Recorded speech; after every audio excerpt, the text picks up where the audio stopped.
Hello everybody and welcome to the United Stand. I'm joined by Ben Foster. How you doing, Ben? Is that a handshake? It can be a handshake, yeah. Unless your name's Andre Mariner or Anthony Taylor, in which case I'd pull it away and go...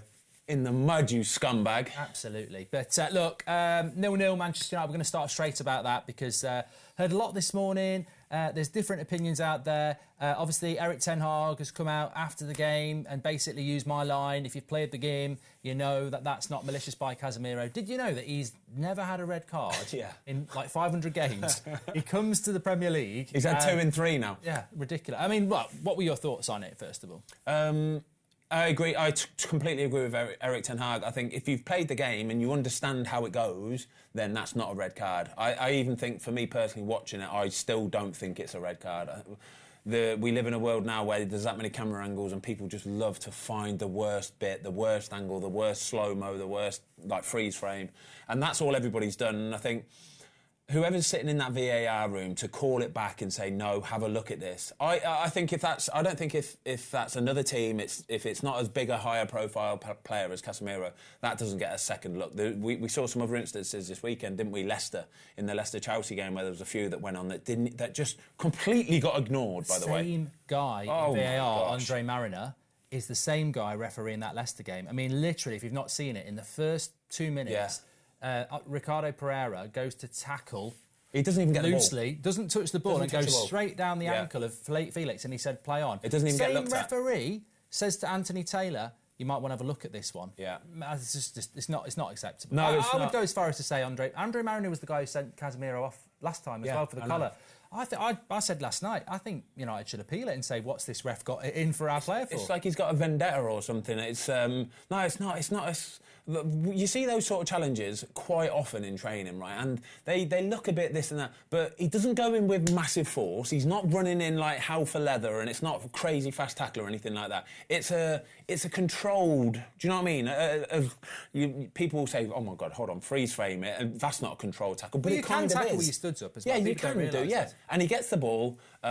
The player, it's a weird one. The player still sort of goes for it, and I think he tries to make the most of it a little bit as well. But no, I just don't think it is a red card. I really don't. I don't blame the Southampton player because I think he can see the tackle coming, and if he thinks he's going to get hurt, you just pull out. Yeah. But also, I think he's a Southampton player who is not. I don't think he's trying to get Casemiro sent off. I think he's going, I'm on the edge of the box, and we've got James Ward-Prowse. Yeah. I'm going to make a meal of this so I can win the free kick. There was a couple other instances in the game, wasn't there, as well? So the handball that didn't even get looked at again, which is just absolutely bonkers. In this day and age, right, when you see something like that, I am automatically wait for the ball to go out because they're going to surely look at this and give a penalty. Didn't even look at it. And then there's another one later on, isn't there, where Rashford kind of gets a little bit knocked by the goalkeeper, Bazunu. Again, I don't think that is necessarily it. I wouldn't really read too much into that. But yeah, the state of refereeing this weekend has been all over the shop.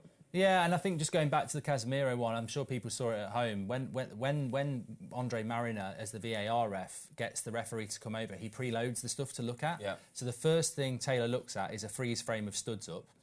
And then the only angle he looks at is the one where, it's Casemiro's coming full on. Yeah. He's coming towards the camera. He doesn't show him the one where he's coming in from behind, which is actually... And again...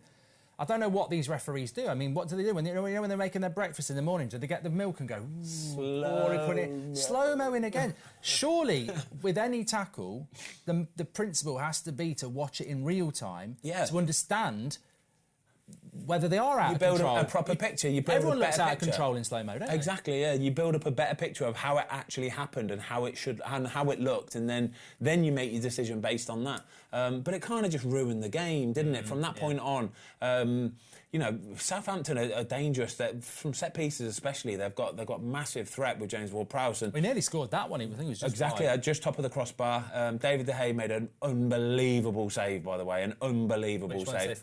Point blank range. Well, I said that. I wanted to ask you about that. A lot of people said, "Oh, it's straight out." No, I said, but it's the ability to get it out for a corner. Do you know most people are just... Do you know what the best part of that save is? That when the ball comes into the attacker and he's headering it, a lot of goalkeepers at that point would sink really low and they'd have their arms down here, and from that distance, about 7-8 yards or something, you can't get your arms up in time because that ball is coming at you so fast, but he stays big, and that's the bit about it that is most impressive, because if he doesn't stay big, or any other goalie, that's a goal. Honestly, it's a goal. It's as simple as that. No, you can't get your arms up in time, and that's the bit for me that makes it a really, really important, really big save. Because if that goal goes in there, it's trouble, really. It's massive trouble. It's an interesting thing with De Gea, because I don't know whether you saw the game against Betis, but look, I'll put it down to snow or something. Yeah. I don't know. But his distribution, was horrific. Yeah. I don't know. It probably his worst game I've seen for a long time. And of course, there's fans in the United fan base. There'll be people watching this show now who just don't like De Gea.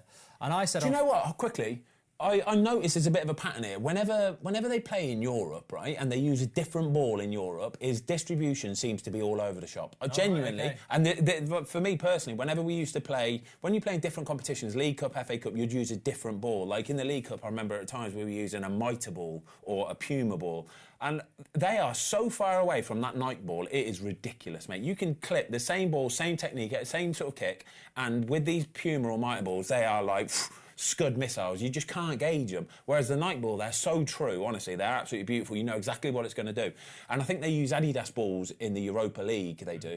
And their Adidas balls are famous for being brutal balls. So I will back his corner a little bit and say, I think it's got something to do with that, but I think it's got in his head a little bit. In Europe, I do. I think it's got in his head a little bit that these balls they're a bit plasticky and they'll wobble a little bit like that. You're 100% getting clipped by the De Gea haters. I love this though, mate. They will. They'll go, Ben Foster, he's talking about the balls now. Mate, goalies will find any excuse in anything, mate, all right, to blame anybody else but ourselves. Well, I said on Thursday after the game, I said, actually, I don't know why United fans are going in on him, because if you want him to go in the summer, back him till May, because he's our goalkeeper. Yeah. If you want him to stay, back him till May and let Ten Hag. I don't really understand United fans who are constantly going on about De Gea, because we can't get rid of him now anyway. So I said, well, obviously, maybe he's picking up on the negative vibes of the fans. Of course he is. And it might bother him. I get clipped up. Oh, it's our fault that he can't distribute, Any player, if there's like murmurings about anything, they will gauge it. They know it, They do read social media, I promise you. They will guaranteed be reading it, and that kind of gets in your psyche a little bit. As soon as the ball's coming back to you as well, because people are thinking he can't pass. People are thinking like, oh my God, it's a hot potato, get rid of it. And it does, it gets inside you a little bit. But David De Gea, yet again, has been one of United's standout players this season. There's probably been 4 or 5, you could go 4 or 5 players who have been standout for United this season. He's one of them players, You can't get rid of a player that's a standout player season after season. It's nonsensical. Well, and also, he didn't play very well on Thursday, but we won 4-1. Exactly. And then yesterday, down to 10 men, we kept a clean sheet because he made 2 world-class saves. And this is the thing, isn't it? Do you want distribution when you've won 4-1, or do you want a world-class goalkeeper when you need to keep a point when you're down to 10 men? 10 men yesterday, Manchester United, it killed the game. Half an hour, killed the game. United could have done with that penalty, and then at least you're defending, but it killed the game. Southampton probably didn't do enough, and United with 10 men. What's it like when you're down to 10 men for that long? I mean, especially when United have been playing every 3.5 days. It's Ten Hag mentioned the psychological fatigue, but you're going to give chances up, don't you? At that level. Yeah, this is where you need like workhorses, basically. You need people who are prepared to sacrifice what might be their preferred playing style, might be on the front foot, attacking and getting in these positions, and you might just have to take a little bit more of a step back and go, I can't really do it at this moment, let's just be a bit more reserved. Then you have to, and it gets into the team's sort of, again, their psyche of, let's not try and concede by being silly and trying to over-attack. Like last week when we spoke about the 7-0, they carried on doing that. It's the same sort of thing. If they would have done what they did against Liverpool, like what they did against Southampton, where you sort of take a little bit of a let's just relax a little bit here. But yeah, that's what it does, and it ruins the way you're playing, because you've worked all week for that. They've worked all season playing the same sort of style, Man United, and then when you get a man sent off, don't get me wrong, you work on it in training. There's so many times where you'll work on an 11 v a 10, where you'll have your starting lineup a man down, and it's like, right, show me what you do when you go a man down when the chips are down, and the manager will make a point of stopping it and go, right, stop,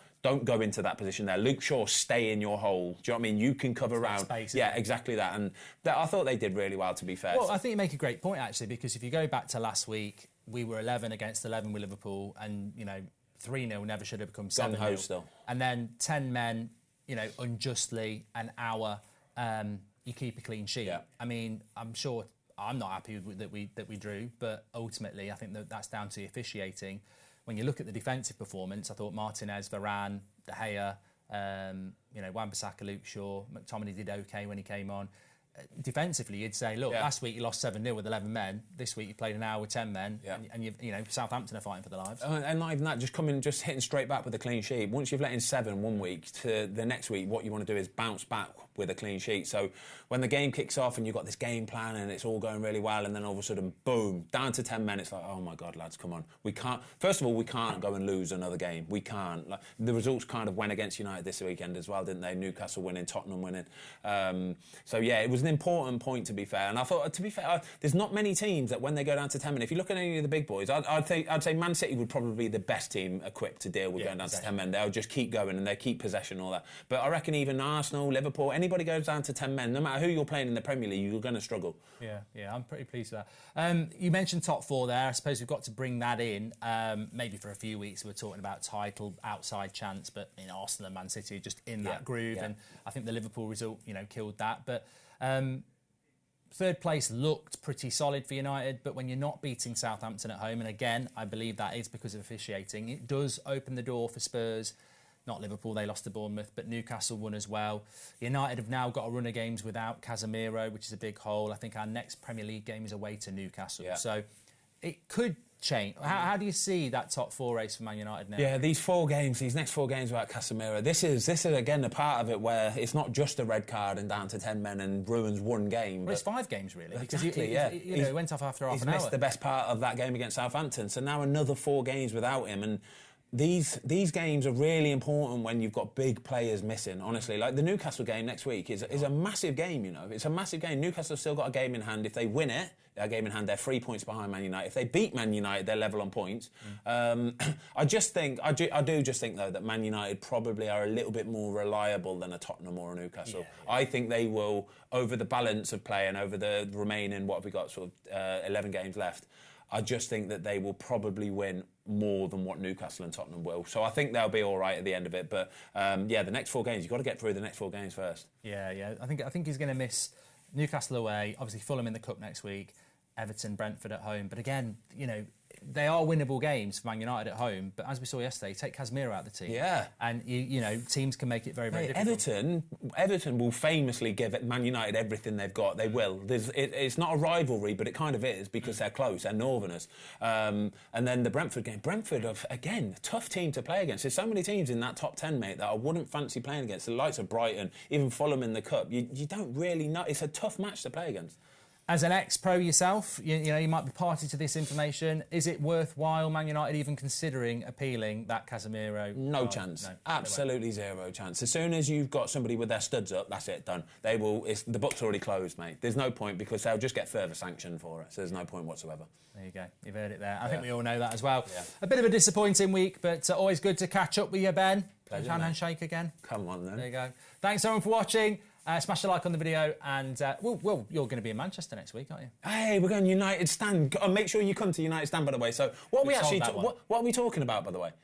We've sold out Manchester. We don't need to promote it. Oh, sorry, you can't buy any more tickets. Yeah. But what is the talking thing? Are you going to start talking about stuff, or are we just going to get crowd participation? How does it go? They'll have to just wait and see. What time are we on? I don't know. I want to know if I can have a beer. Like, are people going to be tanked up and stuff like that? Before, All right, well, we'll have a few beers. You lot can have a few beers. It'll be a good night anyway, won't it? We've still got tickets for London if you want that. And no dancing on stage, because last time you did that for the podcast, you slipped over. Well, yeah, mate, you could have done your crew shirt. I told you this. That was a worse tackle than Casemiro, that was. See you soon, guys. Thanks, everyone, for watching. Take care.